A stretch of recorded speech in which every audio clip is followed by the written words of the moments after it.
Nangaraw sa inyo mga sir, ito may tangkap ako dito na Ace na Bluetooth speaker. Ito dala ng ating customer dito. Yan yung kanyang itsura mga sir. Ayan, kung napapansin nyo, wala na itong takip. Malamang ito siguro inalis nila yung pinaka panel board nito. Baka nag-trouble din sila dito. Ito mga sir, yung kanyang ganito na ito nung dinala sa atin. Nakahiwalay-hiwalay na yung mga ibang parts. Chop-chop ito. Ito naman yung kanyang knob, dalawang knob. Malamang dito yan ay nalis na nila ito. At saka ito naman yung kanyang battery charger.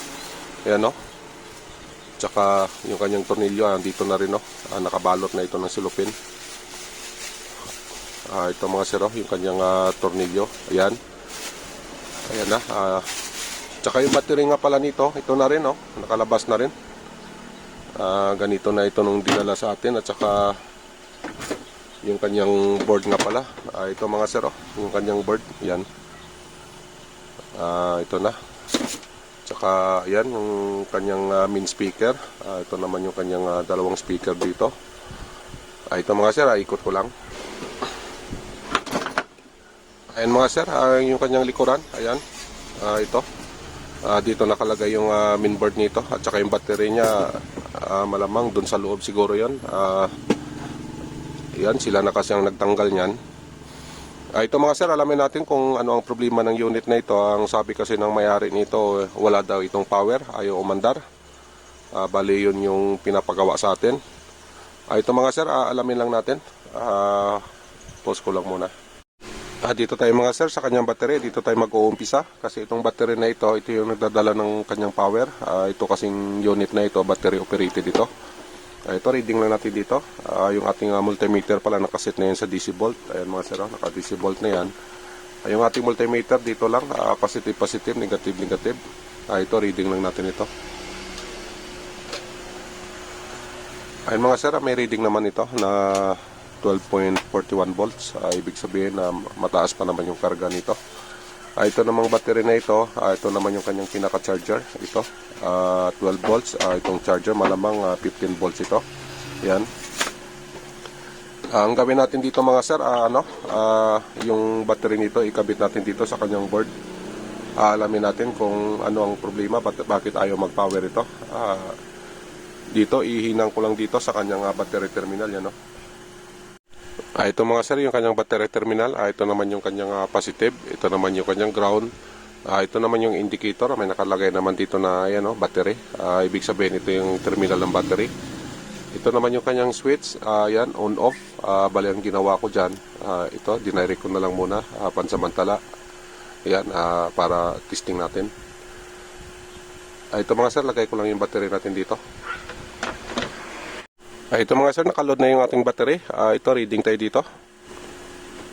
Ayun mga sir, may reading tayo dito na 12.3 volts galing sa battery natin. Dito, try tayo magsukat dito sa kanyang papuntang audio na supply. Dito sa electrolytic capacitor na ito, kung may supply dito na pupunta. Ayun mga sir, wala tayong reading dito. Dito sa kanyang audio section, supply ng audio, wala. Ayan. Samantalang itong ating itong ating switch na ito na terminal, naka-direct naman ito. Ayun mga sir, walang pagbabago. Ang ginawa ko, binalik ko dito yung pinaka-panel niya dito. Kasi nga doon mismo sa panel niya mayroon pa itong on-off, yung digital na on-off niya. So ganun pa rin mga sir, wala talagang pagbabago. Ayaw pa rin talaga umandar. So ang gawin natin dito siguro, lagyan natin ng supply itong audio na ito. Yung audio kasi nito, ito yung supply niya. Dadaan siya ng inductor papunta dito sa isang electrolytic capacitor. Ang gawin natin mga sir, bali yung ating supply na battery supply, ito yung susupplyan natin. Ito, ayan, ilipat ko lang ito. Ito mga sir, nag-bypass tayo ng supply. Yung battery supply natin, nag-bypass tayo dito sa kanyang audio. Kasi kanina yung connection natin dito sa kanyang mismo na battery terminal ito. Ito yung kanina. Ang problema, hindi nagkakaroon ng supply dito papuntang audio section natin. Kaya ang ginawa natin mga sir, Dito nilipat natin sa kanyang audio yung supply natin dito sa electrolytic capacitor na ito. Yung ang value nito nasa 4,700 UF 16 volt. Kasi ang supply dito mga sir, dadaan ito ng dito. Ito mga sir, yung kanyang positive, dadaan siya ng inductor. Ito naman yung inductor, ito mga sir, yung kanyang inductor.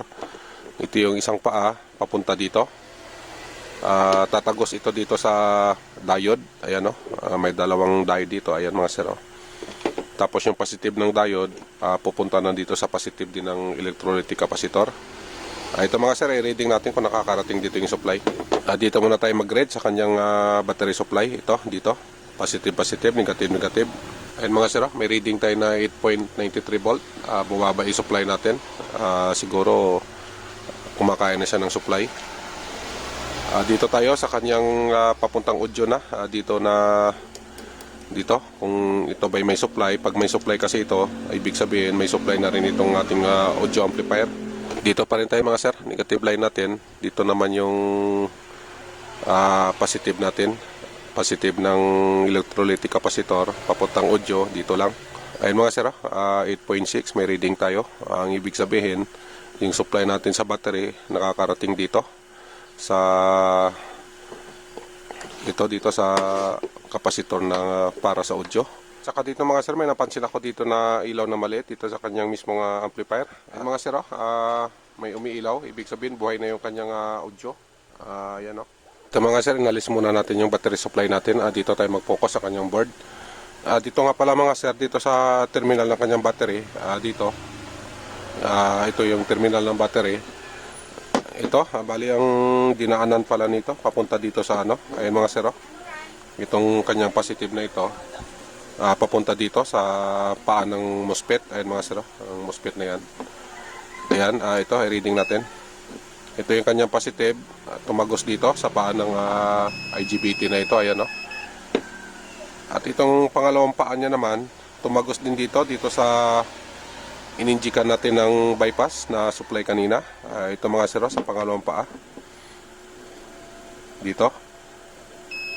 Ayun mga sir. Yan. Ang ibig sabihin nito, hindi nag-i-switch yung ating IGBT na ito. Ito, focus ko lang. Yan mga sir, yung ating IGBT. Ang numero niyan, ayan, IRF 4905. Yan, ang problema natin, hindi nag-i-switch.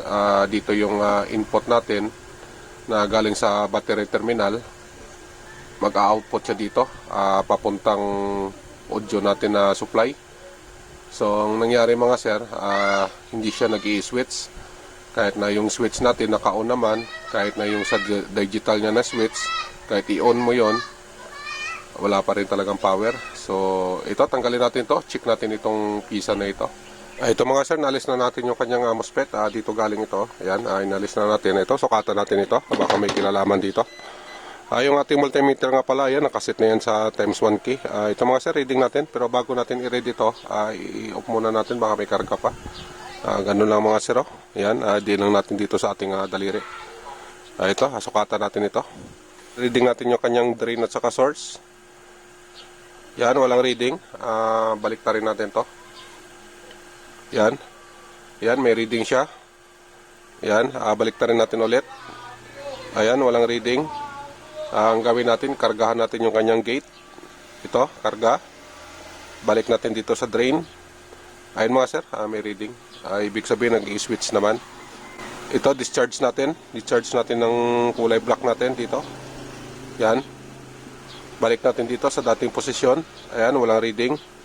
Yan. Ito, karga tayo ulit ng supply dito sa kanyang gate. Yan, karga tayo. Balik natin dito. Ayan mga sir, okay naman. Walang problema sa kanyang IGBT. Ito mga sir, wala namang problema dito sa IGBT. Yung dito galing.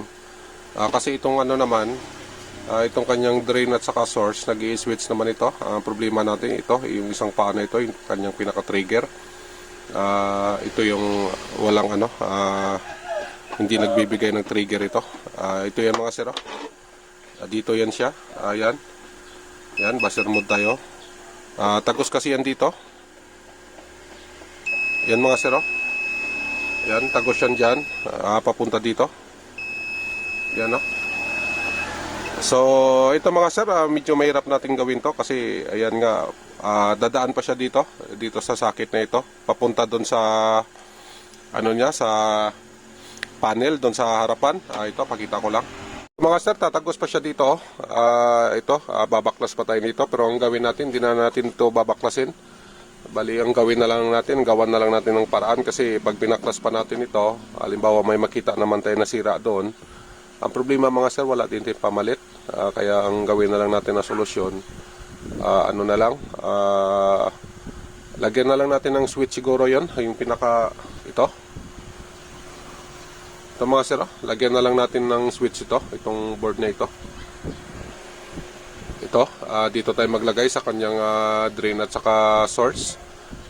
Kasi dito baka maalangan tayo dito. Ito na lang mga sir, yung ilagay natin na switch, yung switch niya mismo. Mayroon namang switch dito, okay naman ito. Bali, ang gawin natin dito natin ilalagay dito sa ating dito sa drain at saka sa source. Yung battery natin dito na rin, dito sa kanyang dating terminal, para makatagos ang supply dito. I-on lang ang switch na ito para magkakaroon ng supply dito sa kanyang audio, dito papuntang amplifier.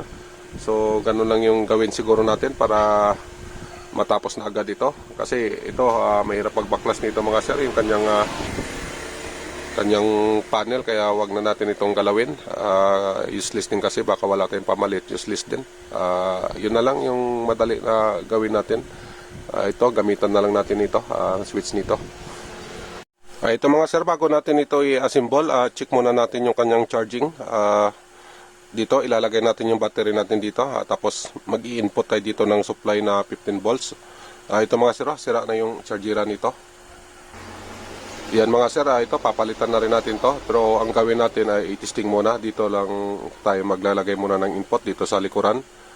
Yan, para pag okay naman, papalitan natin ito. Ito mga sir, sukatan muna natin yung battery bago natin i-charge. Ito yung ating multimeter, nakasit ngayon sa DC volt. Dito, reading muna natin ito, baliktad. Ayan, dito lang. Ayan mga sir, may reading tayo dyan na 10.8. Ayan, bali ang gawin natin dito ilalagay natin dito sa battery terminal, dito na area yan. Dyan mga sir. Dito lang tayo kukuha ng supply muna. Ito muna yung gawin nating charger, yung ating back converter na ito. Ayan, naka-on na yan. Ito mga sir, set lang natin ito sa 15 volts kasi 15 volts yung kailangan na supply doon para sa pagcha-charge ng kanyang battery. Kasi yung kanyang battery nasa 12 volts, kaya i-input natin ng 15 volts sa charging. Ayan, 13 pa lang.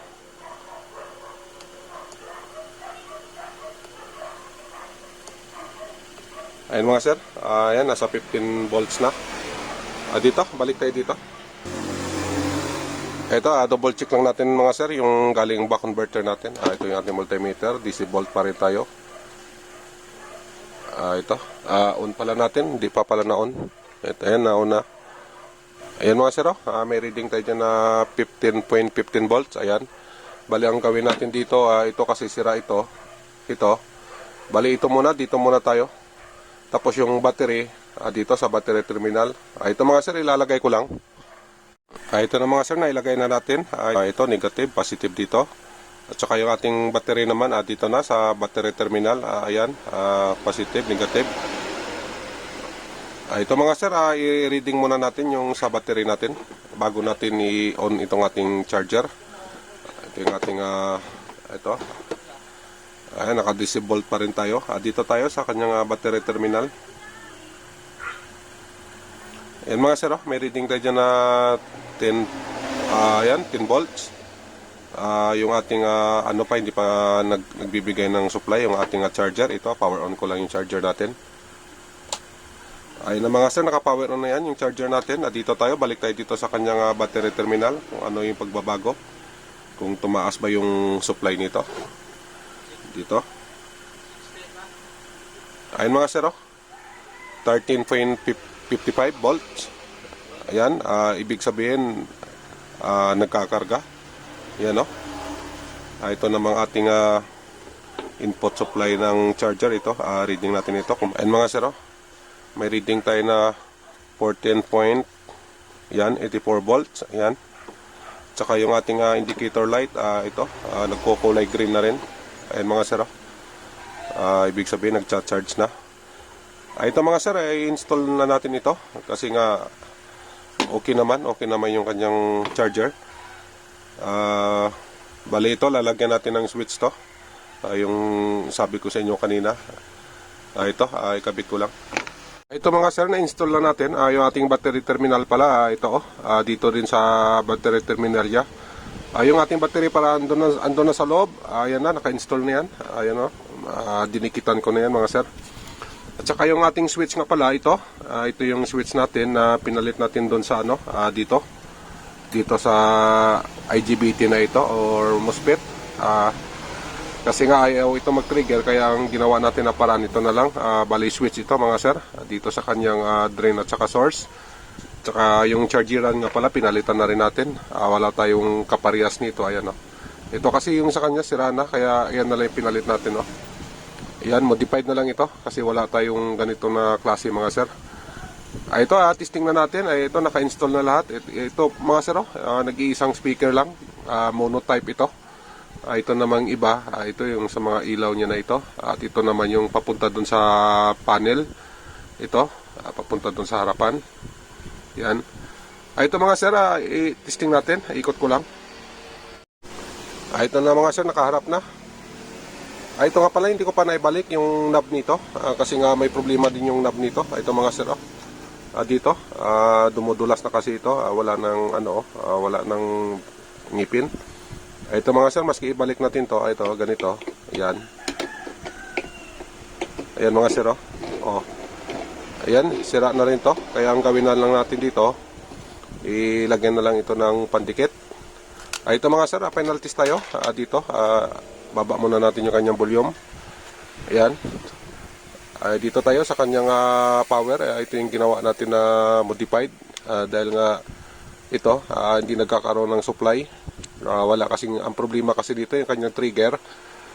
Kaya ayaw mag-switch yung kanyang drain at saka source. Kaya ang ginawa natin, ito, nilagyan na lang natin ng switch. Ayan. Para magkaroon ng supply yung kanyang audio. Ito mga sir, power on natin to. Ayan mga sir, ayan, may power na. Ito, may display naman. Ito, ilagyan natin ng volume. Select natin ito sa Bluetooth. Ayan mga sir, okay na yung kanyang audio. At saka ito naman yung sinasabi ko sa inyo kanina na digital na on-off nya. Ito yun, Yan, on, off, on. Yan, dito tayo. Lipat natin ulit sa iba na na selector. Ayan. Dami ng papaya soaps na Ayan mga sir, yung kanyang FM ay hindi na natin paanoin, baka makapiright tayo. Yung FM kasi dito sa amin malabo yung signal, kaya ganun yung tunog. Ayan yan. Dito na lang tayo, lipat natin ulit sa Bluetooth. Yan. Ayan mga sir, lagyan natin ng volume yung Bluetooth. Hindi ko kasi na volume. Yan, ayan mga sir, okay na rin yung kanyang audio at saka yung power lang naman yung pinapaayos sa atin ito. Ayan, may power naman siya at saka ayan, may audio. Pero ito mga sir, hindi ko may connect ito sa cellphone kasi yung cellphone natin ito ginagamit sa pagbibideo. Mag-isa lang kasi ako dito, wala akong kasama. Pero ayan, okay naman. Dito natin malaman kung okay na yung audio kasi yung mismong Bluetooth, mayroon namang audio na ito, ulitin natin. Yan. Auxiliary. Bluetooth. Ayan mga sir, okay na ito. Nagawa din natin ang unit na ito. Bali ang priority lang naman natin dito, yung kanyang power. Yun yung pinapaayos. Yan mga sir, hanggang dito na lang siguro ito. Mababa na rin yung video natin. Maraming salamat nga pala sa oras nyo, sa pagpanood. Sana makatulong ito sa inyo, itong pag-share ko ng ganito na problema. Yan mga sir, mag-iingat na lang kayo lagi. God bless inyong lahat. Kung nakabinipit kayo, pahingi na lang dyan ng like at saka subscribe. Hanggang dito na lang. Bye-bye sa inyong lahat.